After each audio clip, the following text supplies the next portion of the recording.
যুক্তরাষ্ট্র ও ইসরায়েলের সাথে ইরানের সংঘাত গড়িয়েছে চতুর্থ সপ্তাহে। গত এক মাস ধরে মধ্যপ্রাচ্যে চলছে পাল্টাপাল্টি হামলার এক ভয়াবহ অধ্যায়। শুরুতে বড় ধরনের ধাক্কা খেলেও ইরান এখন জবাব দিচ্ছে সমান তালে। দুপক্ষের এই অনড় অবস্থানের কারণে যুদ্ধের রেশ থামার কোনো লক্ষণই দেখা যাচ্ছে না। একদিকে মার্কিন ও ইসরায়েলি বাহিনী ইরানের গুরুত্বপূর্ণ স্থাপনা লক্ষ্য করে হামলা চালিয়েছে, অন্যদিকে ইরানও ড্রোন ও ক্ষেপণাস্ত্র দিয়ে মার্কিন ঘাঁটি ও ইসরায়েলি ভূখণ্ডে পাল্টা আঘাত করে নিজেদের শক্তির জানান দিয়েছে। দুপক্ষের এই লড়াইয়ে সাধারণ মানুষের নজর গিয়ে ঠেকেছে বিশ্বের অন্যতম গুরুত্বপূর্ণ সমুদ্রপথ হরমুজ প্রণালীর দিকে।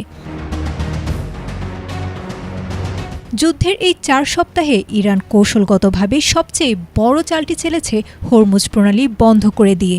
বিশ্বের মোট জ্বালানি তেলের 20% এই পথ দিয়েই পরিবাহিত হয়। গত এক মাস ধরে এই পথটি কার্যত বন্ধ থাকায় বিশ্ববাজারে তেলের দাম ব্যারেল প্রতি $100 ছাড়িয়ে গেছে।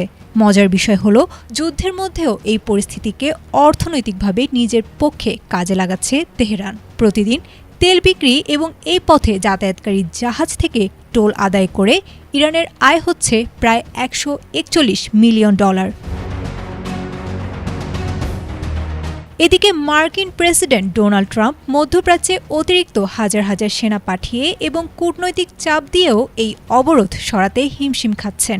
বিশ্লেষকরা বলেছেন, ইরানের ভৌগোলিক অবস্থান তাদের সবচেয়ে বড় শক্তি। প্রায় 1000 মাইল দীর্ঘ পাহাড়ি উপকূল এবং সংকীর্ণ জলপথের কারণে সেখানে মার্কিন নৌবাহিনীর বড় জাহাজগুলোর চেয়ে ইরানের ছোট ড্রোন ও সামুদ্রিক মাইন বেশি কার্যকর বলে প্রমাণিত হয়েছে। তথ্যসূত্রে জানা গেছে, বর্তমানে হরমুজ প্রণালীর দুই পাশে প্রায় 2000 পণ্যবাহী জাহাজ আটকা পড়ে রয়েছে।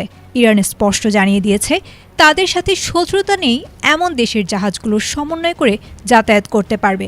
তবে সেই সুযোগ পেতে গুনতে হচ্ছে চড়া মাশুল। একদিকে তেলের সংকট আর অন্যদিকে ইরানের অপ্রচলিত যুদ্ধকৌশল। সব মিলিয়ে মধ্যপ্রাচ্যের এই সংঘাত কেবল সামরিক নয়, বরং একটি দীর্ঘমেয়াদী বৈশ্বিক অর্থনৈতিক সংকটের দিকে মোড় নিয়েছে বলে আশঙ্কা করা হচ্ছে। পরিস্থিতি নিয়ন্ত্রণে ট্রাম্প প্রশাসন এখন বিকল্প খুঁজলেও আপাতত বলা যায় সমুদ্রপথের নিয়ন্ত্রণ রয়েছে তেহরানের হাতেই। আয়েশা আক্তার, ATN বাংলা।